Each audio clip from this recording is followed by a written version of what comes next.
Hello friends, 2 மாதத்துக்கு முன்னாடி தான் ஒரு புது ஃப்ரிட்ஜ் நான் வாங்கினது. ஸோ இது வந்து அமேசானில் 58,000 சொச்சம் நான் வாங்கினது. இப்போ ஏறி இருக்கலாம் எனக்கு தெரியல. ஸோ 58,000 சொச்சது நான் வாங்கினேன். இஎம்ஐயில் தான் நான் வாங்கினது. ஸோ இது வந்து இந்த பீரோ திறக்கிற மாதிரி 2 சைடு டோர் இருக்கிற மாதிரியான ஃப்ரிட்ஜ் தான். ஸோ இந்த மாதிரி ஃப்ரிட்ஜ் வாங்குற ஐடியா இருக்காது இருந்ததுன்னா வீடியோ முழுசாக பார்த்தீங்கன்னா உங்களுக்கு ஒரு கிளாரிட்டி கிடைக்கும்.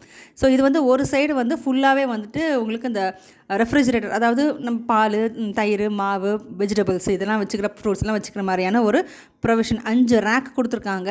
5 ரேக்குக்கு அதுக்கு கீழே இன்னும் 2 ரேக் இருக்குது. அதாவது வெஜிடபிள்ஸ் எல்லாம் நம்ம ஸ்டோர் பண்ணி வச்சுக்கிற மாதிரியான 2 ரேக் இருக்குது. இது நிறைய ஸ்பேஷியஸ், நிறைய சாமான் நம்ம எடுத்து வச்சுக்கலாம். அந்த அளவுக்கு வந்து நிறைய ஸ்பேஸ் இருக்குது இந்த ஃப்ரிட்ஜில். ஒரு சைடு ஃபுல்லாகவே வந்துட்டு ரெஃப்ரிஜிரேட்டர் சைடு, அதே மாதிரி நம்ம டோர் சைடு இருக்கு இல்லையா, அந்த ஃப்ரிட்ஜோட கதவு சைடு, அதுலேயும் வந்துட்டு கிட்டத்தட்ட 4 ரேக் கிட்ட கொடுத்துருக்காங்க. அதுலேயும் நம்ம வந்து அந்த மாதிரி முட்டை, அப்புறம் ஊறுகாய், இந்த மாதிரி சாக்லேட்ஸ் இதெல்லாம் எடுத்து வச்சுருக்கேன் நான்.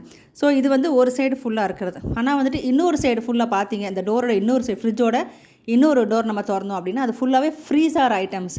அதாவது நம்ம நான்வெஜ் சாப்பிட்றவங்க ஃப்ரீஸ் பண்ணி வச்சுப்பாங்க இல்லையா, சிக்கன் இதெல்லாம். ஸோ அந்த மாதிரி எனக்கு தெரியாது, நான்வெஜ் நான் சிக்கன்லாம் ஃப்ரீஸ் பண்ணி வச்சது கிடையாது. நான் ஃபிஷ்ஷு, நாங்கள் வந்து மாதத்துக்கு 2 தடவை ஃபிஷ்ஷு நாங்கள் சாப்பிடுவோம். அதை மேரினேட் பண்ணி நான் வச்சுக்கிறதோட சரி. ஸோ சிக்கன் இந்த மாதிரிலாம் நாங்கள் வந்து எதுவும் செஞ்சது கிடையாது. அதனால் ஃபிஷ் மட்டும் நான் மேரினேட் பண்ணி வச்சுக்கிறது. இதில் வந்து நிறைய அந்த ரேக்ஸ் கொடுத்துக்கிறதுனால என்னெல்லாம் உங்களுக்கு ஃப்ரீஸ் பண்ணி வச்சுக்கணும், நிறையவே வச்சுக்கலாம், தாராளமாகவே இடம் இருக்கும். இன்னொன்று என்ன அப்படின்னா வந்து நான் அந்த ஆட்டா, அதுக்கப்புறம் புழு சீக்கிரம் வண்டெல்லாம் வர மாதிரி இருக்குது பார்த்தீங்களா, அந்த ஆட்டா, அதுக்கப்புறம் ரவை, இதெல்லாம் கோதுமை ரவை, அதெல்லாம் வந்து நான் இதுக்குள்ளே தான் வச்சுருக்கேன். நான் கடலை பருப்பு எப்பயாவது பயன்படுத்துறது, பாசி பருப்புலாம் அதெல்லாமும் இதெல்லாம் ஃப்ரீசர் சைடெலாம் நான் வச்சுருக்கிறது. ஸோ இன்னொன்று என்ன அப்படின்னா வந்து சைடு ரேக்கில் நான் சீஸு, பட்டர் இந்த மாதிரி, அப்புறம் ஏலக்காய், கிராம்பு இந்த மாதிரி மசாலா ஐட்டம்ஸும் நான் சேர்த்து வச்சுருக்கேன். ஒன்றும் ஃப்ரீஸில் அப்படி கெட்டியாக ஆற மாதிரிலாம் இல்லை, கரெக்டாக இருக்குது. அந்த பதத்துக்கு தகுந்த மாதிரி தான் இருக்குது உங்களுக்கு. ஏன் அப்படின்னா ஏஏ மோடில் நான் வச்சுருக்கேன். ஏஏ மோடில் வச்சோம் அப்படின்னா டெம்பரேச்சர் அது தகுந்தபடி மாறிக்கும். ஸோ இது வந்து முக்கியமான விஷயம் என்ன அப்படின்னா, ஸ்டெபிளைசர், ஹை வோல்டேஜ் ஸ்டெபிளைசர் தான் இதுக்கு போட்டால் தான் நல்லா வந்து உங்களுக்கு வந்து ஏதாவது ஷார்ட் ஆனால் கூட ஃப்ரிட்ஜுக்கு ஒரு பாதிப்பும் வராது.